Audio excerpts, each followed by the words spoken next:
नमस्कार विद्यार्थी मित्रांनो, इयत्ता 5वी म्हणजे स्टँडर्ड 5 मध्ये आपण मागच्या तासाला उदाहरण संग्रह 18 आणि उदाहरण संग्रह 19 म्हणजेच प्रॉब्लेम सेट 18 आणि प्रॉब्लेम सेट 19 हे घेतलेले होते. दोन्ही छोटे छोटे प्रॉब्लेम सेट होते ते आपण घेतलेले होते. आता ह्याच्या पुढे जो तास आहे ह्या तासाला आपण प्रॉब्लेम सेट 20, 21 अँड 22 म्हणजेच उदाहरण संग्रह 20, 21 आणि 22 हे 3 उदाहरण संग्रह घेणार आहोत. आता तुम्ही म्हणाल एवढे 3 उदाहरण संग्रह एकत्र का? तर तिन्ही उदाहरण संग्रहामध्ये आपल्याला बेरीज आणि वजाबाकी हेच करायचे आहेत. म्हणजे आपले टॉपिक काय आहे? बेरीज आणि वजाबाकी हेच आहे. त्याच्यामुळे बेरीज आणि उदाहरण संग्रह जरी वेगवेगळे असले तरी आपल्याला काय करायचं आहे? बेरीज आणि वजाबाकी. त्याच्यामुळे आपण बेरीज आणि वजाबाकी जर एकत्र घेतली तर आपल्याला समजायला सोपं जाईल. त्याच्यामुळे हे तिन्ही जे प्रॉब्लेम सेट आहेत ते मी इथे एकत्र घेत आहे आणि त्याचा आपण इथे अभ्यास करणार आहोत. तर चला सुरुवात करूया. प्रॉब्लेम सेट 20 म्हणजेच उदाहरण संग्रह 20. पहिला क्वेश्चन आहे ॲड म्हणजेच बेरीज करा. पहिले एक्झाम्पल आहे 1/5 प्लस 3/5. आता इथे बेरीज करताना किंवा वजाबाकी करताना एक गोष्ट लक्षात ठेवायचं, बेरीज आणि वजाबाकी म्हणजे ॲडिशन आणि सबट्रॅक्शन हे करताना आपल्याला डिनॉमिनेटर बघायचे आहेत, छेद बघायचे आहेत. छेद जर समान असतील, इक्वल डिनॉमिनेटर असतील तरच बेरीज होते, तरच वजाबाकी होते, नाहीतर होत नाही. छेद समान असतील तरच बेरीज किंवा तरच वजाबाकी होते, अन्यथा बेरीज किंवा वजाबाकी होत नाहीत. आता तुम्ही म्हणाल की इक्वल डिनॉमिनेटर नसतील तर मग ॲडिशन सबट्रॅक्शन होत नाही. मग ते तसंच ठेवायचं का? तर नाही. मग काय करायचं? छेद समान नसतील म्हणजे डिनॉमिनेटर इक्वल नसतील तर ते सुरुवातीला आपल्याला समान करून घ्यावे लागतात आणि त्याच्यानंतर बेरीज किंवा वजाबाकी करावी लागते. आता अर्थातच हे पहिलं जे एक्झाम्पल आहे त्याच्यामध्ये डिनॉमिनेटर छेद समान आहे, त्याच्यामुळे काही प्रश्न येत नाहीत. आता हे तुम्ही म्हणाल हे 2 आहेत, ते 2 लिहायचे का नाहीत? हा एकच लिहायचा इथे.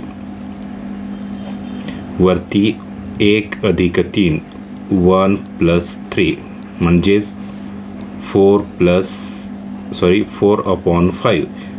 1 अधिक 3 4/5. 4/5 4/5. हा एकच का लिहिला त्याचंसुद्धा कारण आहे, कारण की जसं तुम्हाला मी मागे भाग दाखवलेलं होतं त्या पद्धतीने ते कसं असतं, 5 पैकी 1 आणि 5 पैकी 3 असे किती झाले? हे सुद्धा 5 पैकीच आहे आणि हे सुद्धा 5 पैकीच आहे. म्हणजे 5 पैकी किती झाले? 4 झाले. ह्या पद्धतीचा अर्थ आहे. मग हे 5 आणि हे 5 10 असं नाही. 10 पैकी विचारले काय नाही, आपल्याला किती पैकी विचारलेलं आहे? 5 पैकी. 5 पैकी विचारलेलं आहे, 5 पैकी विचारले आहे म्हणून आपल्याला 5 पैकीच सांगायचं आहे. आपल्याला 10 पैकी विचारलेलं नाही, आपल्याला किती पैकी विचारले? 5 पैकी. म्हणून आपण 5 पैकीच सांगायचे आहेत.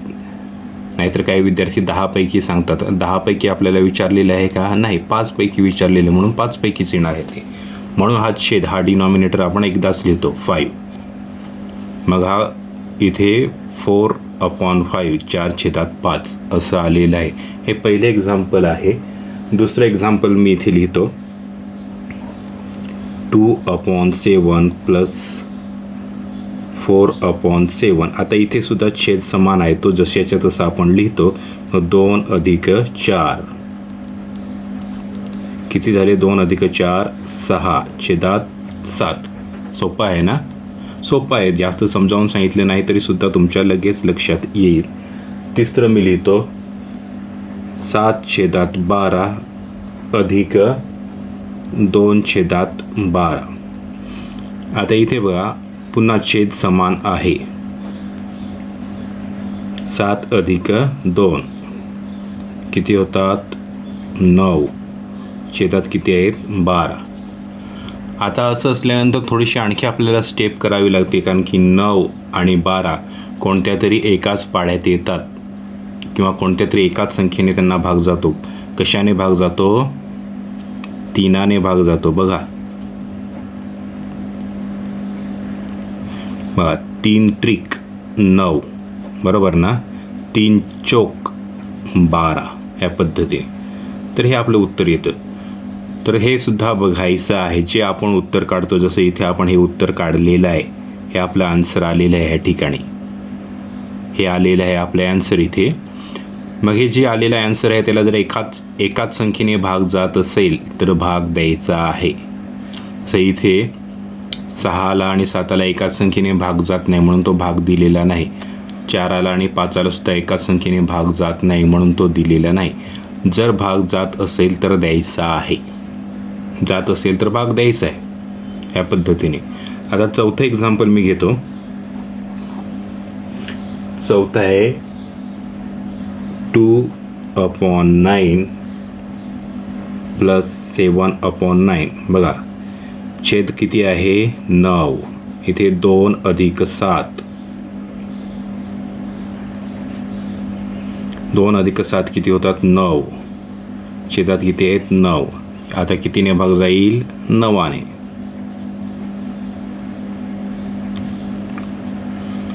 9 एके 9. 9 एके 9 म्हणजे 1/1 म्हणजेच काय 1.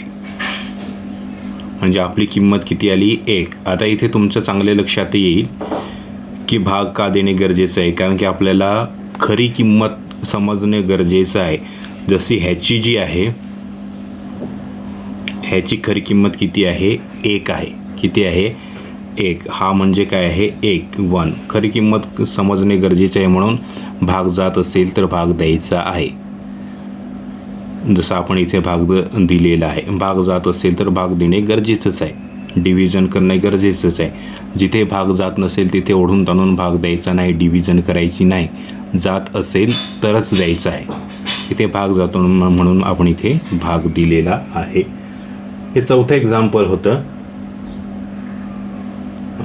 इथे हा जो प्रॉब्लेम सेट आहे 20 ह्याच्यामध्ये तुम्ही जर तुमच्याकडे जर पुस्तक असेल तर त्या पुस्तकामध्ये तुम्हाला दिसेल सगळ्यांचे छेद समानच आहेत. आपल्याला छेद समान करण्याची गरज नाही. सगळ्यांचे समानच आहेत. पण तरीसुद्धा आणखी एक एक्झाम्पल मी इथे घेतो. बघा इथे 5वं एक्झाम्पल आहे 2/7 + 1/7 + 3/7 म्हणजेच 2/7 + 1/7 + 1/3. आता पुन्हा इथे 3 वेळा सांगितलेलं आहे. 3 वेळा काय 300 वेळा असलं तरी कितीपैकी विचारलेलं आहे 7 पैकीच आहे.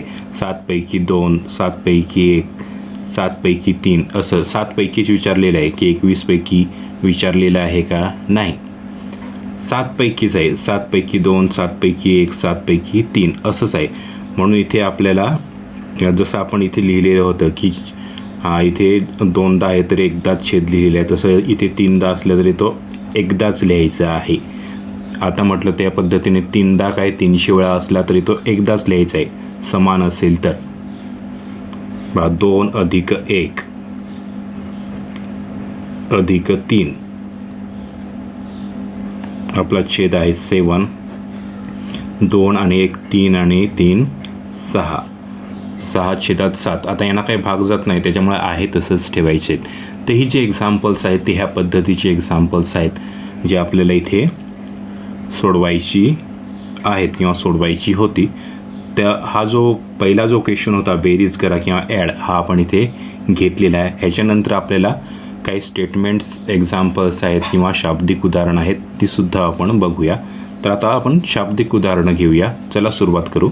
दुसरा क्वेश्चन आहे mother gave 3/8 of 1 guava to Meena and 2.8 of the guava to Gita.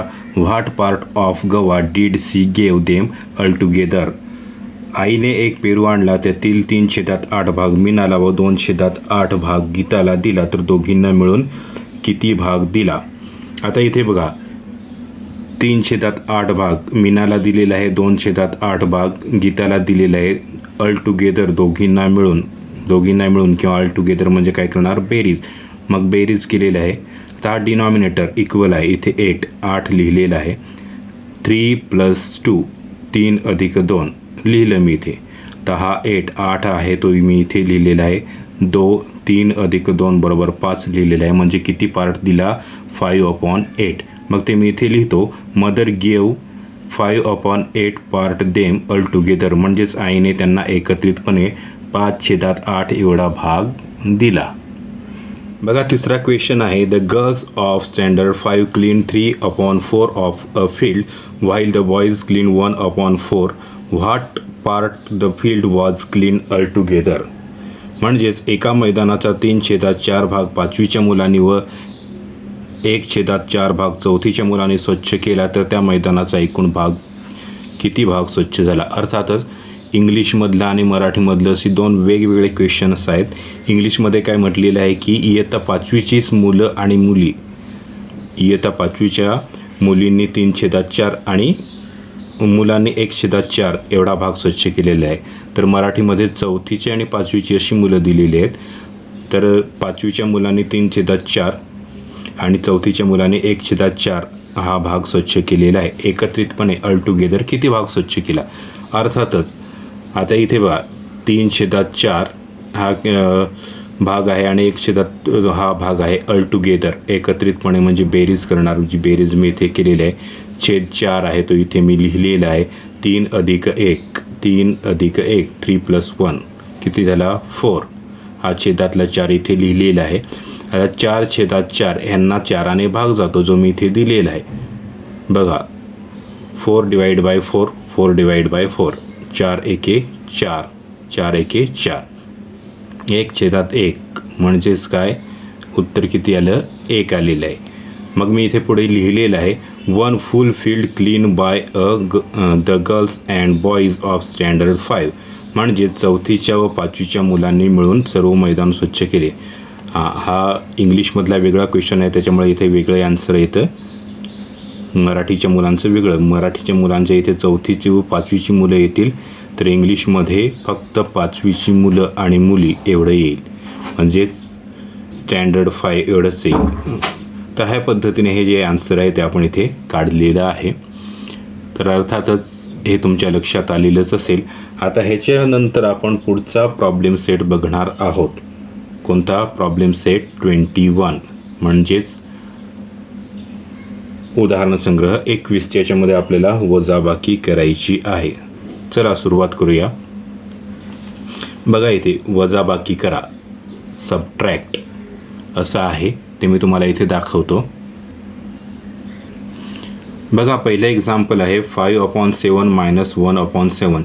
आता नेहमीप्रमाणे आपण जशी बेरीज केली, ॲडिशन केली त्या पद्धतीने काय करणार आपण, इथे छेद डिनॉमिनेटर इक्वल आहे तो इथे लिहून घेतला. इथे 5 - 1 5 - 1 लिहून घेतलेलं आहे. 5 - 1 किती होतं 4, छेदातला 7. हे एवढं उत्तर येतं.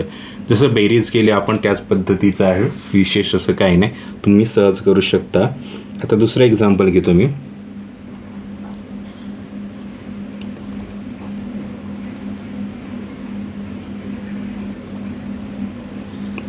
बघा इथे डिनॉमिनेटर किती आहे 8, छेद 8 आहे. 5 - 3 5 - 3 किती राहतो 5 - 3 2 राहतात, छेदात 8. आता इथे बघा भाग जातो का, तर जातो. कितीचा 2चा. बे एके बे चोक 8 1/4 1/4 एवढं उत्तर आलेलं आहे, जे आपण इथे लिहिलेलं आहे. अर्थात बेरीज जी आपण केलेली आहे त्याच्यामुळे तुम्हाला ते खूप सोपं वाटेल, तुम्ही सहज करू शकता. पण तरीसुद्धा आणखी एक एक्स्ट्रा एक्झाम्पल घेतो तुम्हाला, म्हणजे लक्षात येईल. बघा 7/9 - 2/9. बघा काय आहे आपलं छेद डिनॉमिनेटर 9, वरती काय आहे 7 - 2 म्हणजेच काय 5. 7 - 2 5. 7 - 2 5 राहतात, छेदामध्ये 9. 5/9 इथे भाग जात नाही, त्याच्यामुळे जसं आहे तसंच ठेवायचं आहे.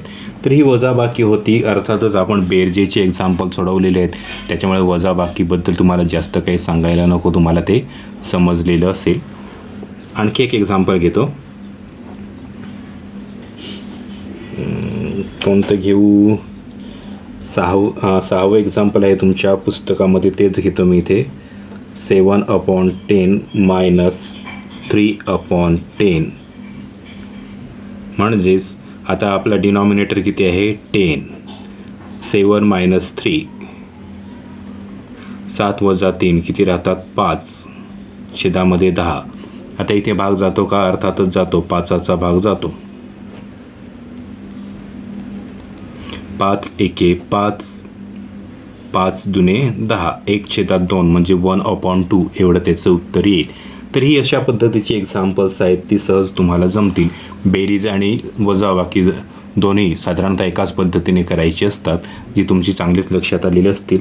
आता ही जी वजाबाकी आहे त्याच्यामध्ये आणखी एक स्टेटमेंट म्हणजेच शाब्दिक उदाहरण आहे. जसं बेरजेमध्ये बघितलं तसं वजाबाकीमध्ये सुद्धा आहे. एक एक्झाम्पल आहे, ते मी तुम्हाला सोडवून दाखवतो. बघा, 7/10 of a wall is to be painted. Ramu has painted 4/10 of it. How much more needs to be painted. एका भिंतीचं 7/10 भाग रंगवायचा आहे, त्यापैकी 4/10 भाग रामूने रंगवला, तर अजून किती भाग रंगवायचा राहिला? किती भाग बाकी राहिलेला आहे, किती रंगवायचं राहिलेलं आहे, मग किती शिल्लक राहिलेलं आहे किंवा किती बाकी राहिलेलं आहे, एवढं जर काढायचं असेल तर आपल्याला काय करावं लागेल? वजाबाकी, सबट्रॅक्शन. मग एकूण भाग किती आहे आपल्याकडे? 7/10, 7/10. त्याच्यातले रामूने किती रंगवलेलं आहे? 4/10. बरोबर. छेद, डिनॉमिनेटर आपला किती आहे? 10. 7 - 4 किती राहतं? 7 - 4 3/10. म्हणजे किती भाग रंगवायचं राहिलेला आहे? 3/10. मग ते मी लिहितो इथे. बघा, 3/10 of a wall needs to be painted, म्हणजेच भिंतीचा 3/10 एवढा भाग रंगवायचा राहिला. तर ही वजाबाकीची उदाहरणं होती जी आपण इथे बघितलेली आहेत. बेरजेची उदाहरणं जी आपण कुठे बघितली? प्रॉब्लेम सेट 20 म्हणजे उदाहरण संग्रह 20. त्याच्यानंतर वजाबाकीची उदाहरणं कुठे बघितली आपण? प्रॉब्लेम सेट 21 म्हणजे उदाहरण संग्रह 21 मध्ये बघितलेले आहेत. आता 20 आणि 21 ह्या दोघांमध्ये आपण बेरीज आणि वजाबाकी बघितली, पण त्यांच्यामध्ये काय होता? हा डिनॉमिनेटर, हा छेद सगळ्या ठिकाणी आपल्याला समानच होता, इक्वलच होता. त्याच्यामुळे आपल्याला इक्वल करणे वगैरे हे एवढं महत्त्वाचं नव्हतं. आपण जशी एक्झाम्पल आहेत तशी सोडवलेली आहेत. परंतु पुढचा जो 22 जो प्रॉब्लेम सेट आहे, त्या 22 प्रॉब्लेम सेटमध्ये उदाहरण संग्रह 22 मध्ये जे छेद आहेत, जे डिनॉमिनेटर आहेत, ते आपल्याला इथे इक्वल नसतील, समान नसतील. मग ते समान करावे लागतील आणि नंतर उदाहरणं सोडवावी लागतील. मग चला बघूया प्रॉब्लेम सेट 22. पहिला क्वेश्चन आहे बेरीज करा म्हणजे ॲड. आता सुरुवातीलाच मी तुम्हाला म्हटलेलं आहे की आपल्याला इथे 20, 21 आणि 22 मध्ये ॲडिशन आणि सबट्रॅक्शनच करायचं आहे, बेरीज आणि वजाबाकीच करायची. आता इथे बघा, हा डिनॉमिनेटर छेद आणि हा डिनॉमिनेटर म्हणजे हा छेद दोन्ही समान आहेत का? तर नाहीत. मग आता इथे आपल्याला समान करावे लागतील. मग इथे मी लिहून घेतो 1/8 प्लस 3/4. आता 4 गुणल्यानंतर 8 येऊ शकतात, बरोबर ना? मग कितीने गुणावं लागेल, कितीने मल्टिप्लिकेशन करावं लागेल? 2ने. बघा मग इथे 1/8 प्लस 3 2 6, 4 2 8, 3 2 6, 4 2 8. बघा इथे छेद 8 आला, इथे छेद 8 आला, दोन्ही ठिकाणी छेद 8 आलेला आहे. मग आता त्यांची करूया बेरीज. हा छेद किती आहे? 8. 1 + 6 किती येतं? 1 + 6 किती येईल? 7/8. ह्या पद्धतीने करायचं आहे. मागे केलेलं आहे तसंच करायचं आहे, फक्त इथे छेद समान नाहीत, डिनॉमिनेटर इक्वल नाहीत, ते डिनॉमिनेटर इक्वल करायचं आहे. ही एवढी एक स्टेप वाढते, बाकी मागे केलेलं आहे तसंच करायचं आहे. दुसरं एक्झाम्पल घेतो मी.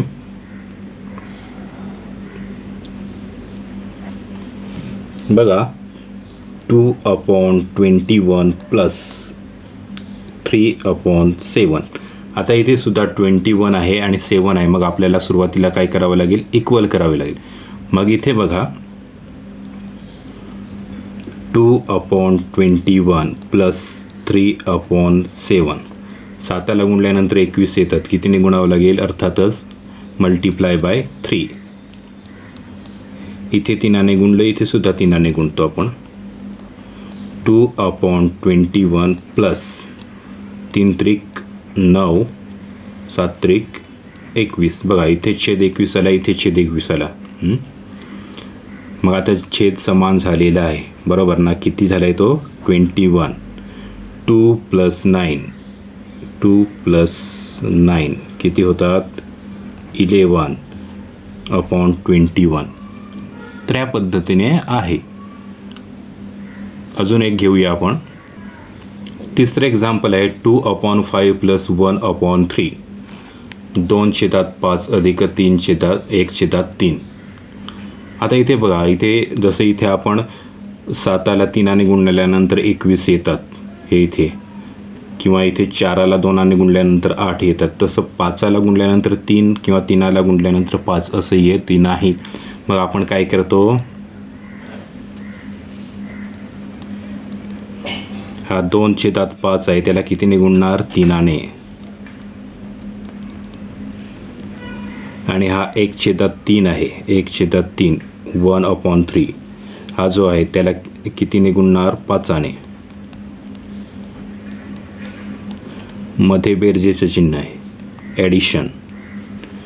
2 3 जा 6, 5 3 जा 15, 5 1 जा 5, 5 3 जा 15, 3 5 15, 5 3 15, 15 15 आले म्हणजे इथे छेद समान झालेले आहेत. मग आपण तो किती आहे तो 15, 6 + 5, 6 + 5 किती होतात 11/15. ह्या पद्धतीने एक्झाम्पल्स आपल्याला सोडवायची आहेत. इथे छेद समान नाहीत, डिनॉमिनेटर इक्वल नाहीत, ते सुरुवातीला आपण इक्वल करून घेतलेले आहेत आणि त्याच्यानंतर एक्झाम्पल सोडवलेले आहेत.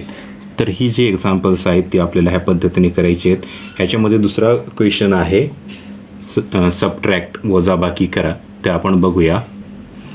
दुसरा क्वेश्चन आहे सबट्रॅक्ट, वजाबाकी करा 3/10 - 1/20. आता इथे काय करावं लागेल, 10ला 2ने गुणल्यानंतर 20 येतील, बरोबर ना. मग मी इथे लिहितो 3/10. आता याला कितीने गुणावं लागेल, 2ने गुणल्यानंतर 20 येतील, 2ने गुणलं, इथे वजाचं चिन्ह आहे, इथे 1/20 आहे. पुढे घेऊया 3 दुने 6, 10 दुने 20, इथे वजाचं चिन्ह, इथे 1/20. हा छेद 20 आला, हा छेद 20 आला, दोन्ही छेद काय आले 20, 20 आलेले आहेत. मग ते इथे मी लिहितो 20, 6 - 1 किती आला हा 5, हा 20. आता इथे भाग जाणार आहे, भाग जातो का, जातो. कितीचा 5चा भाग जातो, 5 एके 5, 5 चोक 20 म्हणजे किती आलं 1/4 एवढं आलेलं आहे. दुसरं एक्झाम्पल घेतो मी. भाग जात असेल तर भाग द्यायचा, हे कधी विसरायचं नाही. डिव्हिजन होत असेल तर करायचं, हे कधीच विसरायचं नाही. दुसरं एक्झाम्पल घेतो. दुसरं एक्झाम्पल आहे 3/4 - 1/2. अर्थातच इथे 4 आहे, इथे 2 आहे. मग कशाला गुणावं लागेल, ह्याला 2ला कितीने गुणावं लागेल, 2ने गुणलं तर 4 येतील, 4 येतील. हा 3/4. त्याच्यानंतर आहे -1/2. तर याला कितीने गुणावं लागेल, 2ने मल्टिप्लाय बाय 2. हा 3/4. त्याच्यानंतर मायनस बेके बे दुने 4. बा इथे 4 आला, इथे 4 आला, दोन्ही ठिकाणी डिनॉमिनेटर किती येतात 4 येतात. मग हा 4 मी इथे लिहिला. 3 - 2, 3 - 2 = 1/4. तर ही एक्झाम्पल आहेत, ह्या पद्धतीने मी सोडवलेलं आहे. अजून एक एक्झाम्पल घेतो. एक्झाम्पल आहे 6/14